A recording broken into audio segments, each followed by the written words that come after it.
Bonjour mes élèves. Alors dans cette vidéo, on va faire la correction des exercices que je vous ai donnés dans la dernière vidéo. Alors s'il vous plaît, prenez le manuel page 99. On commence par l'exercice 1.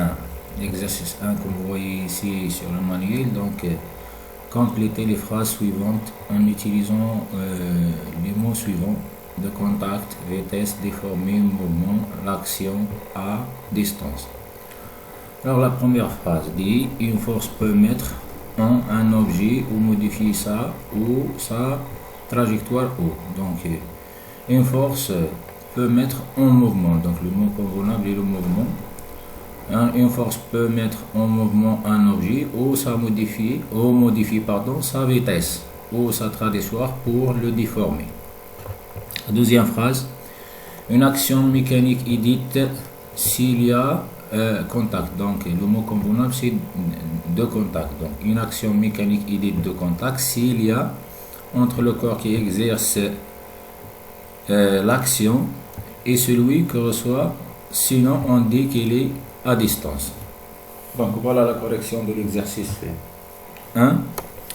On passe maintenant à l'exercice 2, les différentes situations. Associer chaque action mécanique à son effet et le type d'action. Voilà les effets des actions mécaniques. Et voilà le type d'action mécanique. Donc la première phrase: le vent gonfle la viole d'un bateau. Donc le vent c'est l'acteur, la viole d'un bateau et le receveur. Donc le contact entre le vent, donc c'est une action de contact. Le contact entre le vent et la viole se fait en large surface. Donc le vent mettre le bateau en mouvement, donc relié. Le vent gonfle la viole d'un bateau avec contact réparti. Le footballeur dévier le ballon avec son pied. Donc l'acteur c'est le pied de footballeur et le receveur c'est le ballon. Donc c'est une action mécanique de contact réparti. Pourquoi? Parce que le contact entre le pied de footballeur et le ballon se fait en large surface. Donc c'est une action mécanique de contact réparti. La troisième phrase: un aimant attire une balle en acier. Donc l'acteur c'est l'aimant, le receveur c'est la balle en acier. Donc c'est une action mécanique sans contact. Alors relier cette phrase avec l'action à distance. Donc l'aimant attire une balle en acier sans contact. Donc il s'agit d'une action mécanique à distance. Une chaîne maintient un lustre suspendu à un plafond. Donc l'acteur c'est la chaîne, le receveur c'est le lustre. Donc le contact entre la chaîne et le lustre se fait en petite surface. Donc c'est une action mécanique de contact réparti. Donc relier cette phrase avec l'action mécanique de contact localisé. Très bien. Voilà la correction de l'exercice 2. Maintenant, on passe à la correction de l'exercice 3. Donc, comme vous voyez dans cette image, bien sûr le manuel, la question dit: complète le tableau en t'aidant de l'exemple. Donc, on va compléter le tableau en se basant sur l'exemple suivant. Donc, nous avons ici plusieurs images. C'est le corps étudié. Et la deuxième case, c'est qui subit l'action, c'est-à-dire le receveur. La troisième case, c'est qui exerce l'action, donc c'est l'acteur. Et la dernière case, c'est type d'action, action de contact ou bien à distance. Alors, comme vous voyez dans l'exemple suivant, donc, cette image représente la pluie tombe, donc c'est très bien. Alors, qui subit l'action, c'est les gouttes de pluie ou bien la pluie. Qui exerce l'action, c'est la terre. Donc la terre, elle exerce sur les gouttes de la pluie une force ou bien une action mécanique à distance, sans contact.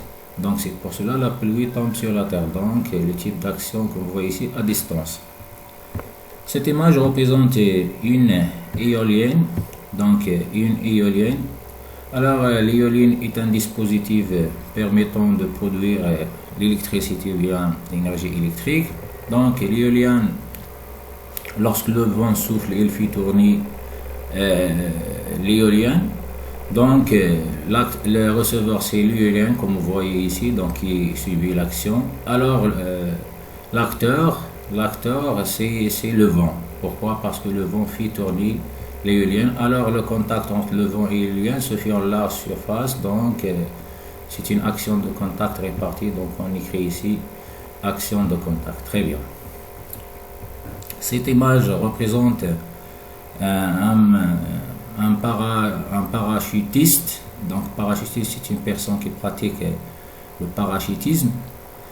Alors l'acteur dans ce cas c'est qui subit l'action, c'est l'objet qui subit l'action, donc c'est le parachutiste.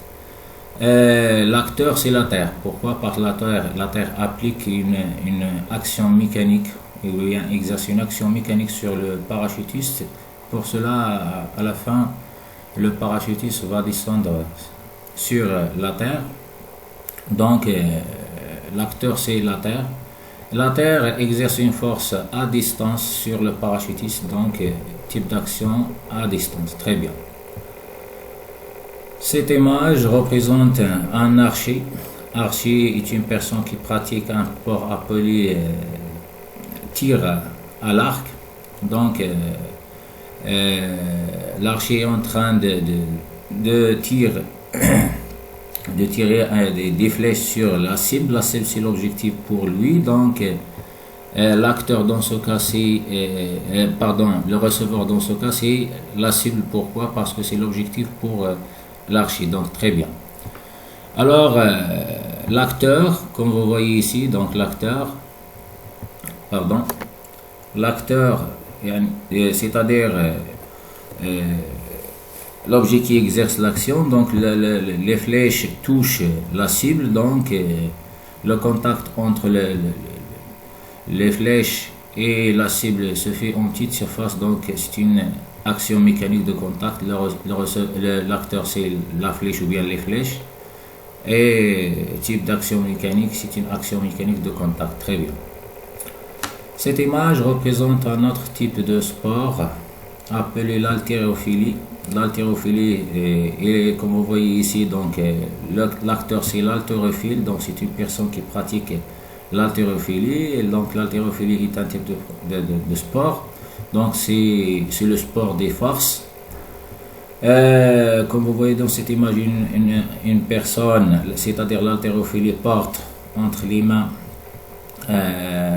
un corps, donc c'est la masse, ou bien on dit la charge. Donc le receveur c'est la charge et l'acteur c'est l'haltérophile. Donc il y a le contact entre la charge et l'haltérophile, donc type d'action de contact réparti, donc on écrit contact.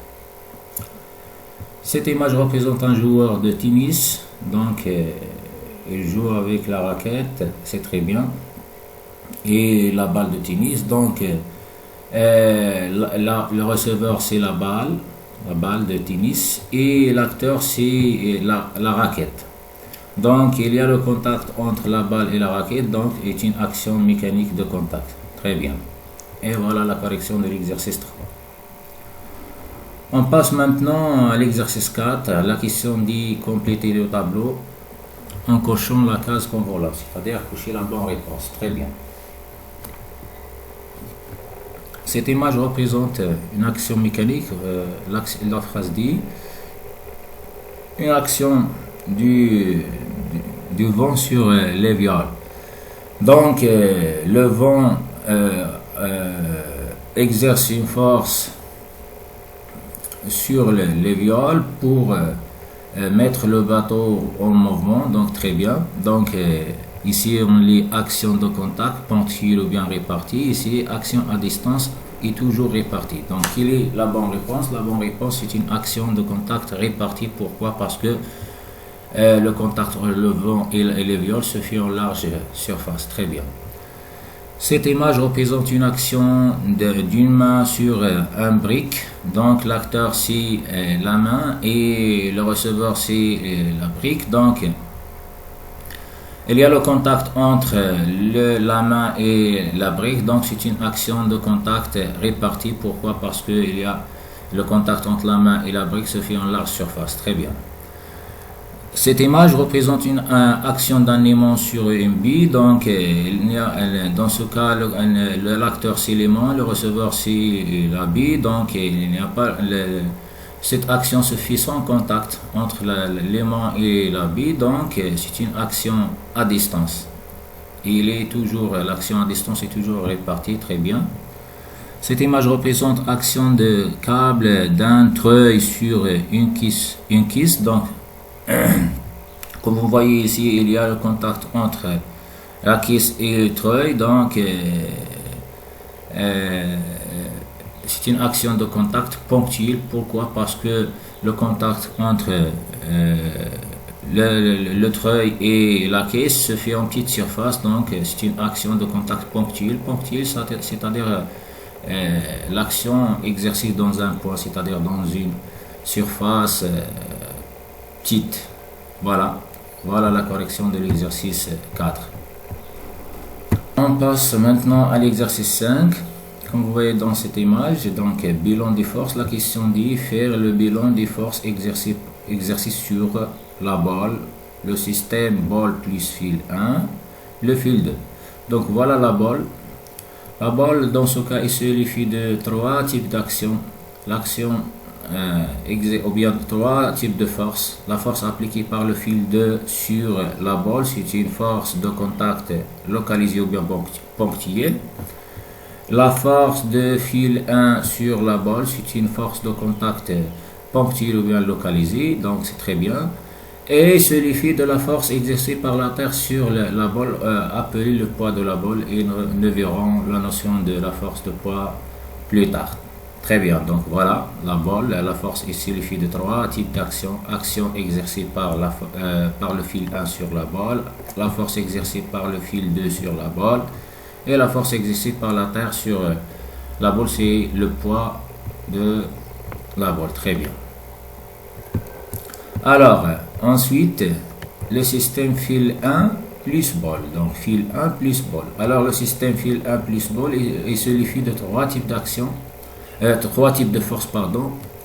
Alors, la force appliquée par le support sur le fil 1, puisque le fil 1 appartient à le système, donc voilà la force, la première force. Et le système fil balle qualifie de l'action de la force appliquée par le fil 2, donc la force appliquée par le fil 2 sur la balle, et la balle appartient au système, donc le fil 2 agit sur le système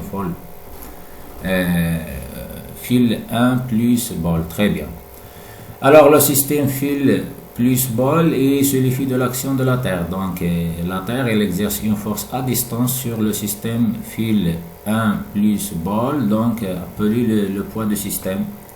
Très bien, voilà, la force exercée par le support sur le système, la force exercée par le fil 2 sur le système, et la force exercée par la terre sur le système. Très bien. Maintenant le fil 2, comme vous voyez ici, donc le fil 2 est qualifié de l'action de la balle, la force exercée par la balle sur le fil 1, la force exercée par le support sur le fil 2, et le poids du fil 2, c'est-à-dire la force exercée par la terre sur le fil 2. Très bien, donc le fil 2 il se qualifie de trois types d'actions. Action de force, ou bien deux forces de contact et une force à distance.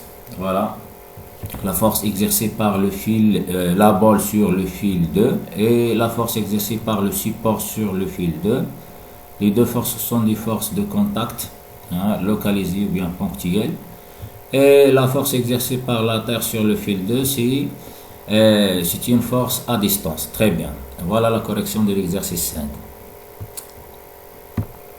On passe maintenant à la correction des exercices de la page 107. S'il vous plaît, prenez la page 107.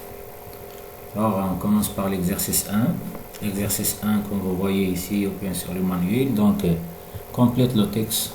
Donc voilà, le texte. Une force est caractérisée par sa et son intensité s'exprime en et elle est représentée par un noté 1. Très bien. Donc chaque force est caractérisée par 4 caractéristiques. Le point d'application, la direction, le sens et l'intensité. Nous avons vu ça dans la dernière vidéo. Donc on écrit une force est caractérisée par son point d'application. Donc voilà, point d'application. Sa direction ou bien sa droite d'action. Donc les deux réponses sont correctes. Et son sens, et son intensité, l'intensité de la force s'exprime en Newton, c'est écrit comme ça, hommage à Isaac Newton. Et il est représenté par, on représente la force par un vecteur appelé vecteur force. Donc voilà, vecteur force. Vecteur force par un vecteur force. Très bien. Notez, comme vous voyez ici, F vecteur. C'est clair. Voilà la correction de l'exercice 1. On passe maintenant à l'exercice 2. Caractéristiques d'une force. Nomme l'appareil qui mesure l'intensité d'une force. Précise l'unité de l'intensité d'une force. Voilà, c'est la représentation d'une force, comme vous voyez ici. On va préciser l'unité de la force et ensuite, question 6, détermine les caractéristiques de la force représentée sur cette image représente un vecteur qui représente la force appliquée sur la balle, si vous voulez. C'est très bien. Alors, question 1. Le nom de l'appareil qui mesure l'intensité d'une force est appelé le dynamomètre. L'instrument qui permet de mesurer l'intensité d'une force appelé le dynamomètre. Voilà le dynamomètre. C'est clair. Donc la question B précise l'unité de l'intensité d'une force. Alors l'unité de l'intensité d'une force est Newton. Et Newton noté grand N. C'est clair. Question C détermine les caractéristiques de la force représentée sur ça 1 cm équivalent à 1 newton représente l'échelle pour représenter la force. Donc on va j'ai déjà tracé un tableau appelé tableau de caractéristiques de la force. Donc chaque force a 4 caractéristiques. Les caractéristiques de la force sont le point d'application, la direction ou bien la droite d'action, le sens et l'intensité. Donc dans ce cas, ça c'est la représentation d'une force. On représente la force par un vecteur force. Voilà la vecteur force.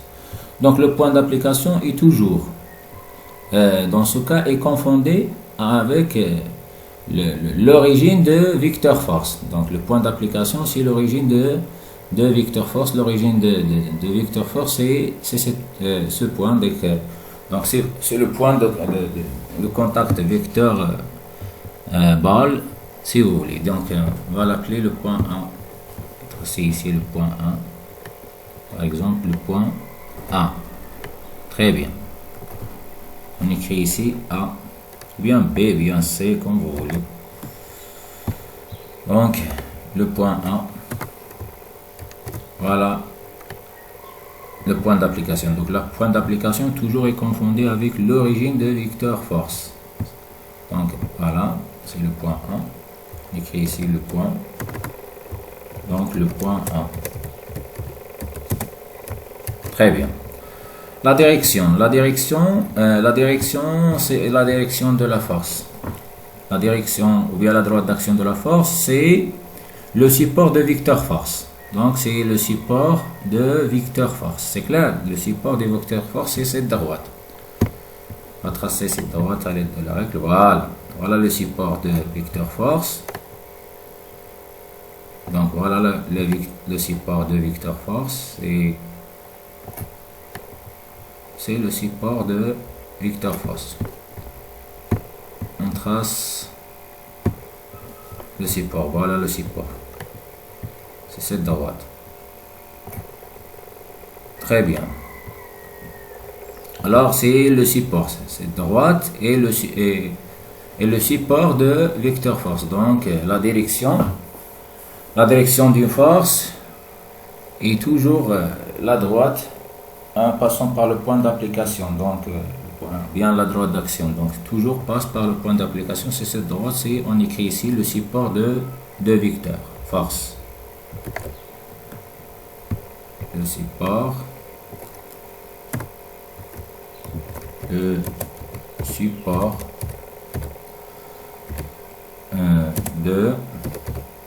vecteur force.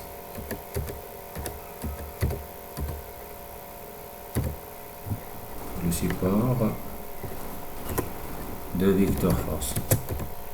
De vecteur force. Très bien. Pardon.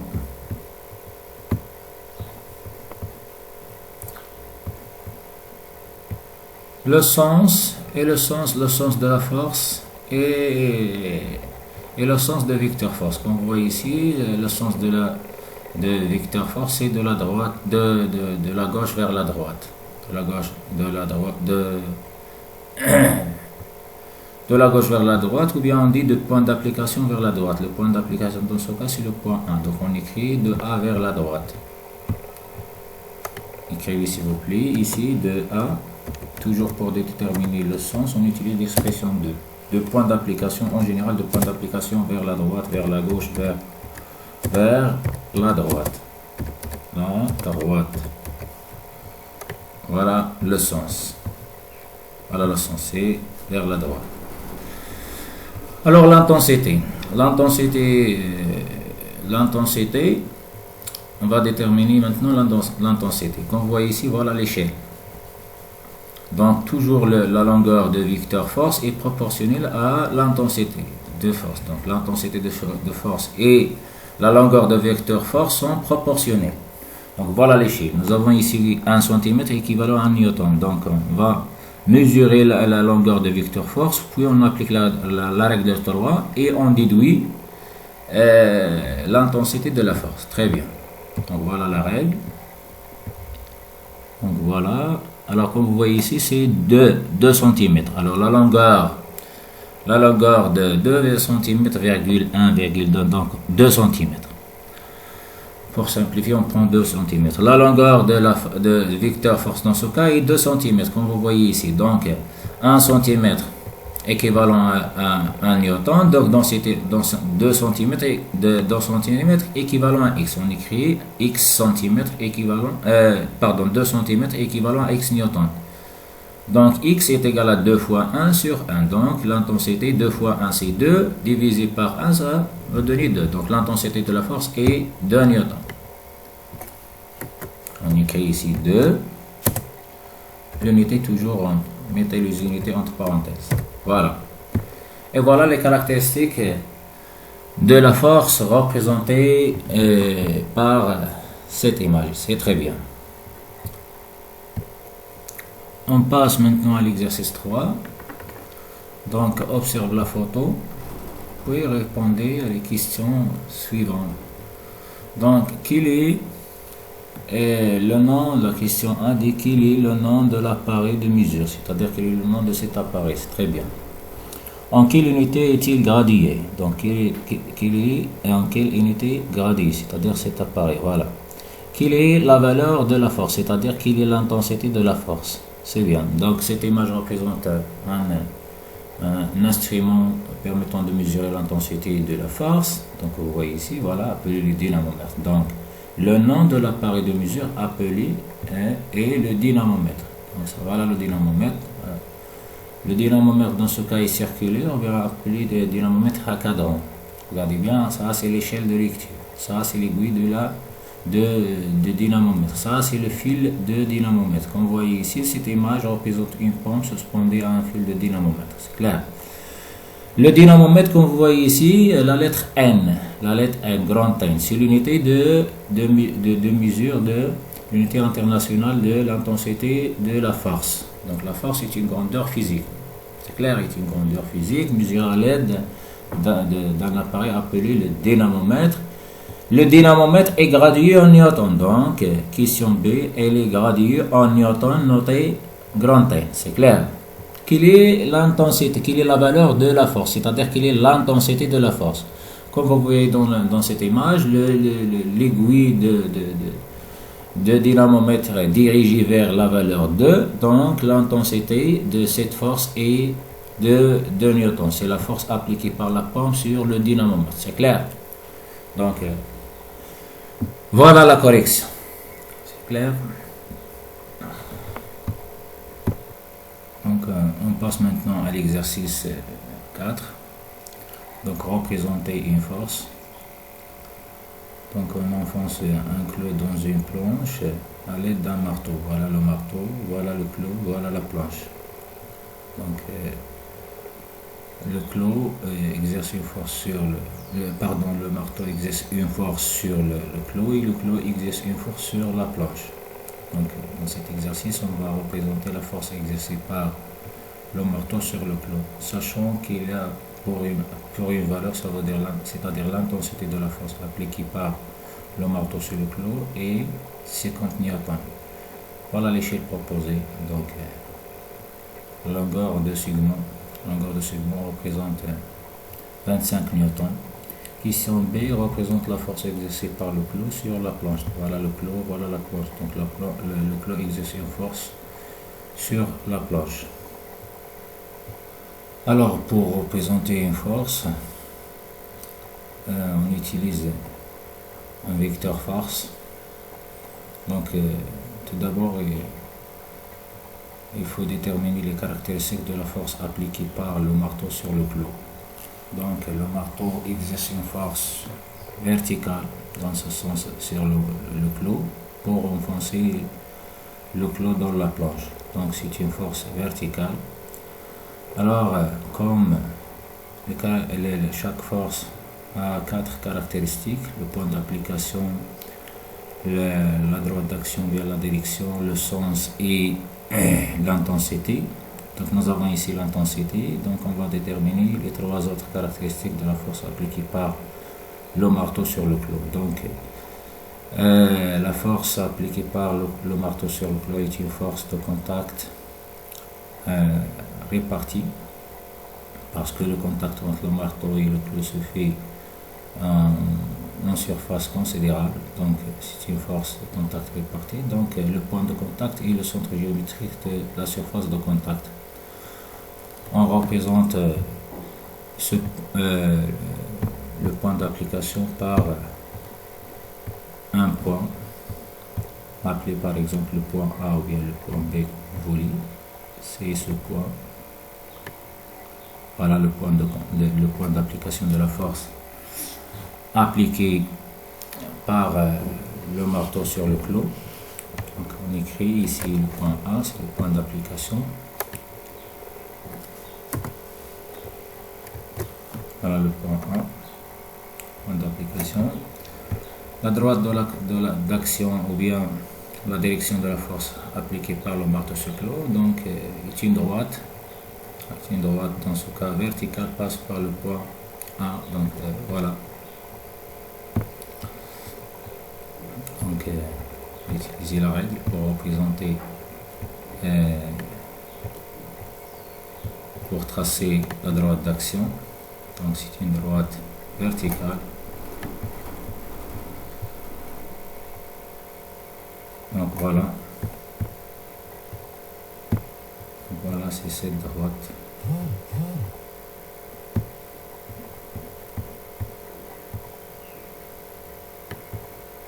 Voilà la droite d'action via la direction de la force appliquée par le marteau sur le clou. Ensuite le sens. Donc le sens de la force est de haut vers le bas. Donc de point d'application vers le bas. Donc c'est de A vers le bas. Très bien. L'intensité de la force est 50 newtons. Donc en utilisant l'échelle. Donc on va mesurer la longueur de segment pour représenter cette force par un vecteur force. Donc c'est 0,5. Donc la mesure de la longueur de segment est 0,6. Donc nous avons ici 0,6 cm équivalent à 25 newtons. On applique la règle de 3 pour déterminer la longueur de vecteur force, parce qu'on représente la force par un vecteur force. Très bien. Donc voilà, nous avons ici 0,16 cm, c'est la longueur de segment équivalent à 25 newtons, donc x cm équivalent à 50 newtons. Donc on représente, donc x est égal à 0,6 fois 50 divisé par 25 est égal à 1,2 cm. Donc la longueur de vecteur force est 1,2 cm. Très bien. Voilà. Maintenant on va représenter la force appliquée par le marteau sur le clou. Donc dans ce cas, alors l'origine de vecteur force est le point d'application de cette force. La direction de vecteur force est la droite d'action de la force, donc c'est cette droite, la droite verticale. Le sens de cette force de vecteur force est le sens de la force, et celui de la force, c'est-à-dire de A vers le bas. Et l'intensité proportionnelle, la longueur de vecteur force est proportionnelle à l'intensité de la force. Donc on va représenter 50 newtons par 1,2 cm. Voilà, on prend la règle. Donc 1,2, donc voilà.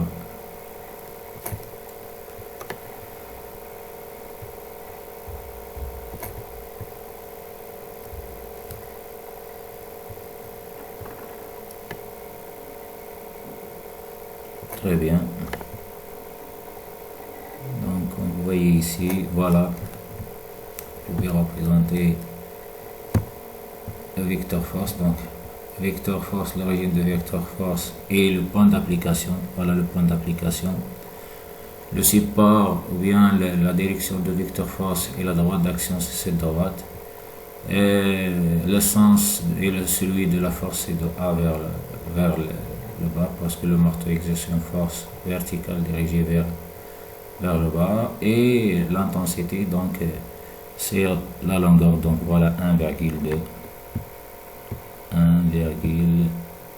voilà. On trace un segment de longueur 1,2 cm et à l'extrémité inférieure du segment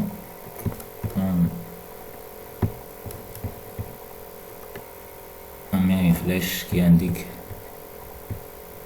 le sens de vecteur force, c'est le sens de la force appliquée.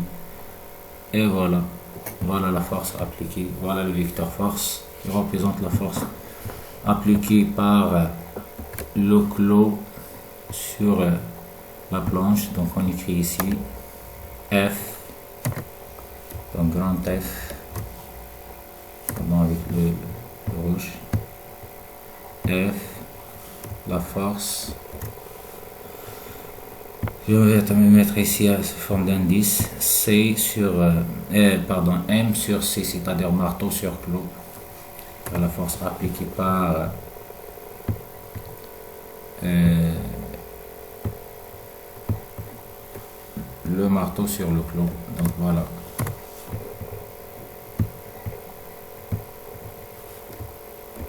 Voilà F, c'est la force. Alors le vecteur force est un vecteur, donc ajoute ici une flèche sur la lettre F, comme ça. Donc F de C, de M sur TM sur C slash C, c'était ça signifie la force appliquée par le marteau sur le clou. C'est clair? Très bien. Et voilà la représentation de la force. Donc voilà, on représente la force exercée par le clou sur la planche. Donc la force appliquée, le marteau a exercé une force sur le clou et le clou exerce une force sur la planche. Donc la force appliquée par le clou sur la planche a les mêmes caractéristiques que la force appliquée par le marteau sur le clou. Donc le point mais la différence que le point de contact entre le clou et la planche, c'est le point de contact clou planche. Donc le point de contact en ce cas se situe sur la surface de la planche. Pourquoi? Parce que le clou s'enfonce dans la planche. Donc le premier contact entre le clou et la planche se fait à la surface de la planche. Donc voilà le point d'application. Voilà le point d'application de la force. C'est le point par exemple B.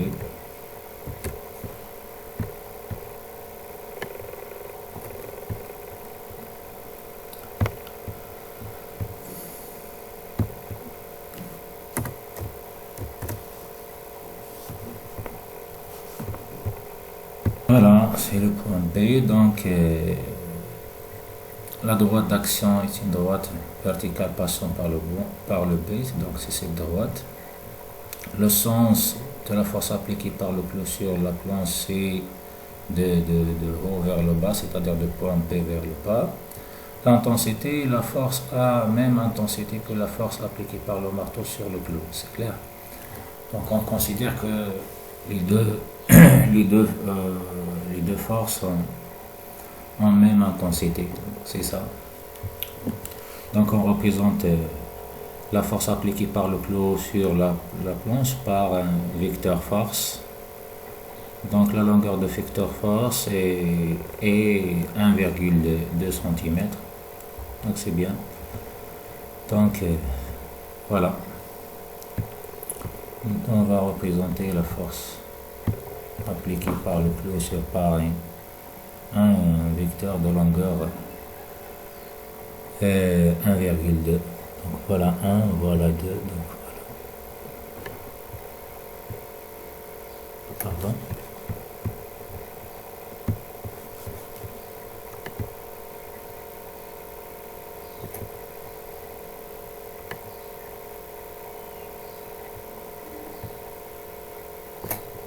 Très bien. Ajuste sur l'extrémité inférieure de second, une flèche. Voilà. On écrit ici F de C sur P, c'est-à-dire la force appliquée par la planche sur par le clou sur la planche. Donc on représente ça, voilà. Pardon. F. On a la force. Le vecteur force. On ajoute sur la lettre F une flèche. Voilà, parce qu'on représente la force par un vecteur force. C qui c'est sur P, c'est-à-dire la force appliquée par le clou sur la planche. Et voilà. Voilà la correction de l'exercice 4 concernant la représentation d'une force. On passe maintenant à l'exercice 6, caractéristiques et représentation d'une force. Complète les tableaux de caractéristiques. Voilà le tableau de caractéristiques. Et tracer le vecteur force à l'échelle indiquée. Donc, l'exercice, la question n'est pas claire. Donc, quelle force? Donc, on va considérer que le corps R exerce une force sur le fil de dynamomètre dans cette direction. Donc, vous voyez ici, la direction est oblique, c'est clair. Donc, voilà. Donc, on va représenter la force appliquée sur le dynamomètre. Très bien. Donc, la force appliquée par le corps R sur le dynamomètre est une force de contact localisée. Alors pour représenter, donc on va déterminer tout d'abord les caractéristiques de la force appliquée par le corps S sur le dynamomètre et ensuite on passera à la représentation de cette force par le vecteur force. C'est clair, donc comme vous voyez dans cette figure, alors le corps S exerce une force sur le dynamomètre, alors le point d'application c'est le point d'attache fait le corps S. C'est le point R que vous voyez ici, donc on écrit ici le point R. Le point d'application, le point R. Très bien. Donc voilà. Le point R. Donc voilà. Le point R. Très bien. La direction de cette force appliquée par le corps S sur le dynamomètre que vous voyez ici est confondée avec le fil, donc c'est une droite confondée avec le fil de dynamomètre, donc c'est une droite oblique, et on écrit la droite confondue avec le fil, on écrit ici, passons par R, la droite passons par R est confondue par le dynamomètre, donc c'est cette droite. On va tracer cette droite parce que là, on va représenter cette force, voilà.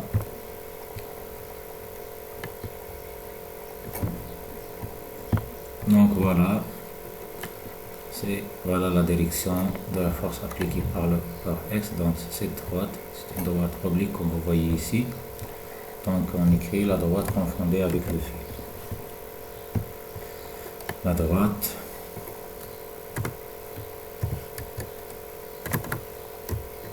ou bien on va l'appeler T, on écrit la droite T, c'est mieux, qui est ici la droite T ou bien la droite confondue, donc on vous dit la droite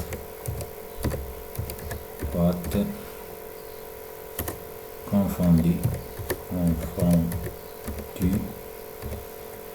la droite confondue avec le fil, très bien, avec le fil de dynamomètre, bien sûr. Le sens, donc le corps S exerce une force sur le fil du dynamomètre au point R, donc il tire le fil dans ce sens, donc ce sens c'est de A vers, par exemple, c'est de R vers la gauche, c'est clair qu'on voit, de R vers la gauche. Le sens c'est de R vers la gauche, si vous voulez, de R vers la gauche, toujours on utilise l'expression de vers. De R vers la gauche, vers la gauche.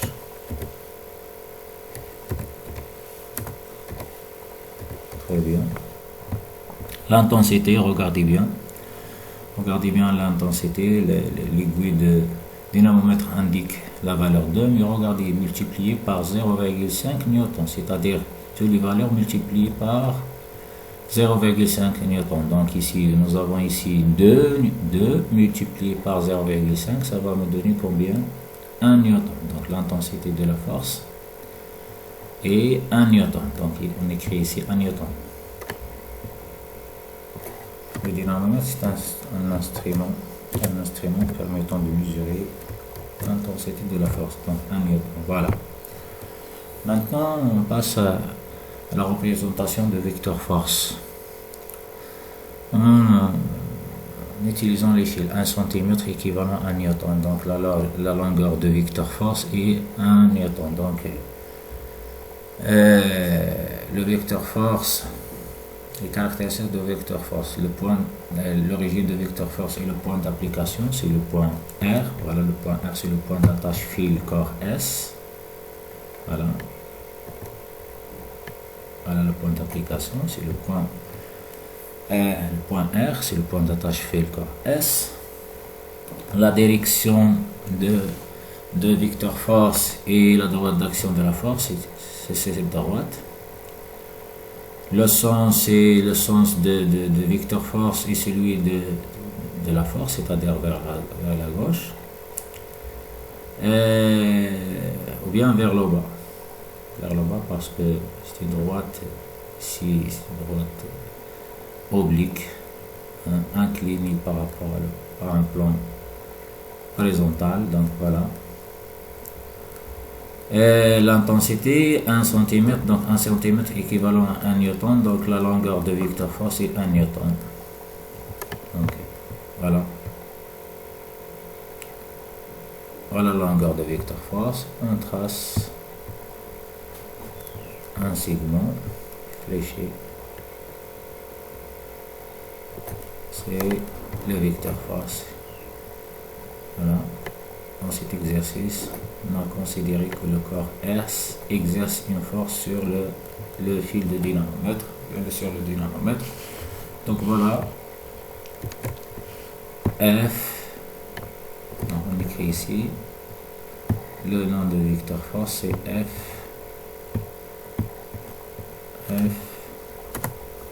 c'est avec le vert, je vais changer la couleur. Donc F de quoi à la force appliquée, on ajoute une flèche. Donc une flèche ici.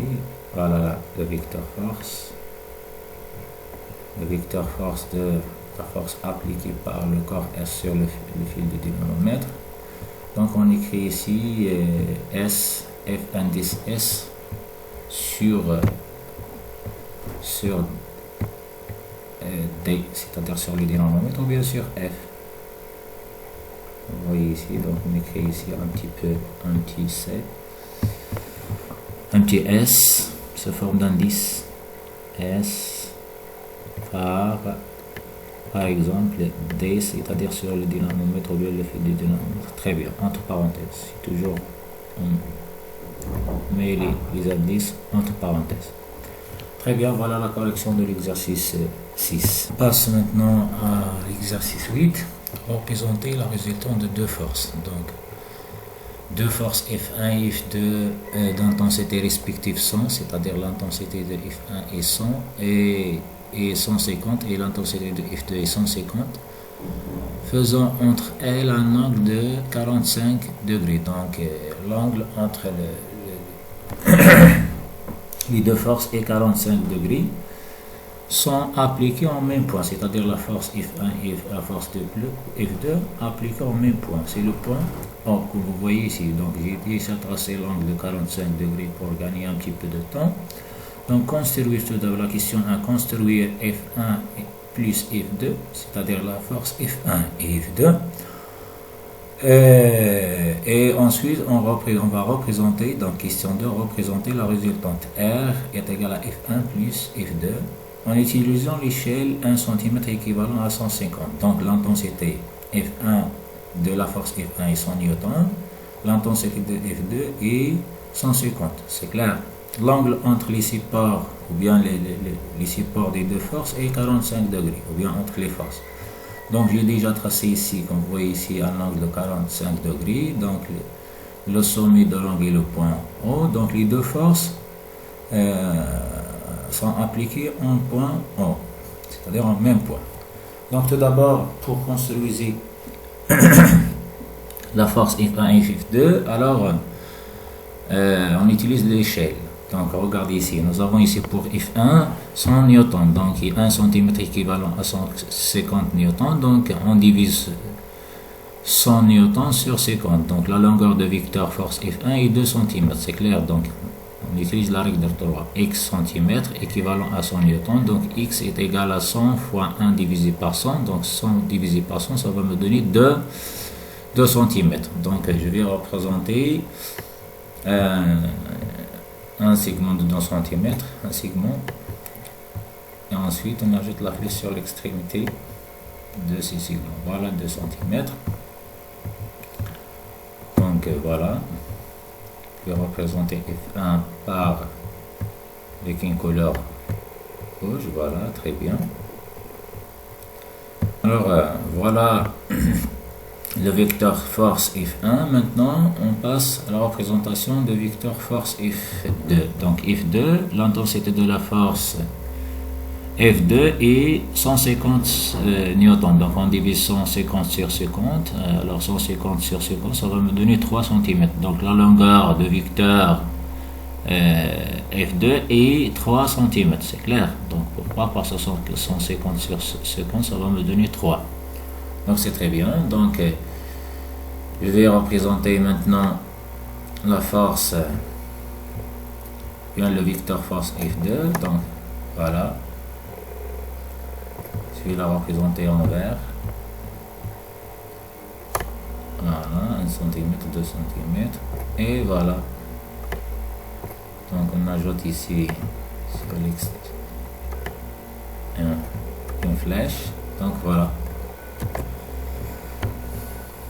Et voilà la représentation de la force E2. Comme vous voyez ici, les deux forces ont même origine, les deux vecteurs force pardon, ont même origine, c'est-à-dire les deux points sont appliqués au même point sur le point 1. Maintenant, on va tracer la résultante. Comme vous voyez ici, c'est la résultante, c'est un vecteur. Donc la somme de deux vecteurs, c'est un vecteur, comme vous avez vu en mathématiques. La leçon des vecteurs et translation. Donc, la somme de deux vecteurs ayant même origine est un vecteur. Dans son extrémité est un point tel que le quadrilatère est un parallélogramme. Donc la résultante R est, pardon, c'est pas le diamètre, c'est le diagonal. C'est clair, excusez-moi. Donc la somme de deux vecteurs ayant même origine est un vecteur. Dans son extrémité est un point tel que le quadrilatère est un parallélogramme. Donc on va tracer maintenant la résultante R, la somme de deux vecteurs. C'est clair, voilà. Alors en utilisant le compas, alors on prend l'écartement F1, c'est-à-dire la longueur du vecteur F1, comme vous voyez ici.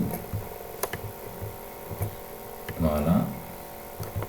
On place sur l'extrémité de F2 et on trace un arc. Ensuite on prend l'écartement F2, c'est-à-dire la longueur de vecteur F2. On pointe sur l'extrémité de vecteur force F1 et on trace un arc qui croise le premier. L'intersection des deux arcs dans le quatrième point, c'est l'extrémité de la résultante, c'est-à-dire de la force R, c'est le vecteur force R, et voilà. Voilà la résultante. Très bien, c'est simple. Alors, j'espère que vous avez compris. Voilà la résultante R. La somme des deux vecteurs. Comme vous voyez ici, le quadrilatère est un parallélogramme. C'est clair. Donc on écrit ici CTRL T. Alors voilà. R, vecteur R. Je vais changer la couleur. Voilà. Et très bien. Voilà la résultante. C'est très bien. Alors, voilà la résultante. Merci de votre attention. Alors, après les vacances, Inch'Allah, on commence